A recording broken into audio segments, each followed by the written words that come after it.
లేదా కొన్నాళ్ళు 3 నెలలు, 4 నెలలు వాడి మందులేసుకుంటేనే తగ్గుతుంది, లేకపోతే వచ్చేస్తుందని ఆయుర్వేదం. ఆ తర్వాత ఇంకో యునాని, హోమియోపతి అన్నీ అయిపోతాయి. They come land up with a kidney failure. My God! Okay. So, most unfortunate thing ఏంటంటే నువ్వెళ్ళి ఏ డాక్టర్‌తో మందులు రాయించుకుంటున్నావో వాడు 20 సంవత్సరాలు చదువుకున్నాడు.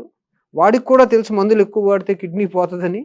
అందుకే నువ్వెళ్ళినప్పుడల్లా 3 నెలలకోసారి నీ టెస్ట్‌లన్నీ చేసి కిడ్నీ ఫంక్షన్ ఎలా ఉంది? లివర్ ఫంక్షన్ ఎలా ఉంది? దాన్ని బట్టి డోసులు మార్చుకుంటూ ఉంటారు. అవును. జెన్యూన్‌గా మీ డౌట్స్ అడగొచ్చు. డాక్టర్ కన్నా పక్కింటోడిని, ఎదురింటోడిని ఎక్కువ నమ్మొద్దది. That is the biggest problem.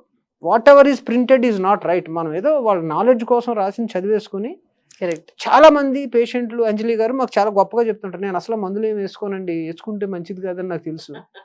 మరి నా దగ్గరికి ఎందుకు వచ్చినట్టు? నేనేం మంత్రం ఏం మందులే రాస్తా. So, it's unfortunate that when you reach somebody believe them. జెన్యూన్‌గా if you have a doubt take a second opinion. There is nothing wrong.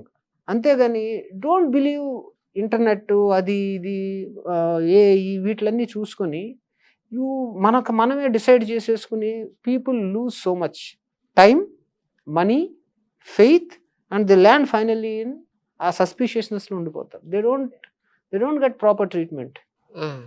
మేము చూస్తాం కదా! ఎవరైతే పేషెంట్లు 100% డాక్టర్‌ని బిలీవ్ చేసి మా చేతిలో పెడతారో most of the times we get very good results. It is I don't know it is magic. We don't know it is God's this thing. ఎవరైతే సస్పిషియస్‌గా 100 క్వెషన్‌లు అడిగి మమ్మల్ని ఇబ్బంది పెడతారో వాళ్ళకి అంత జాగ్రత్తగా చేస్తాం. We land up in that complication only for that patient.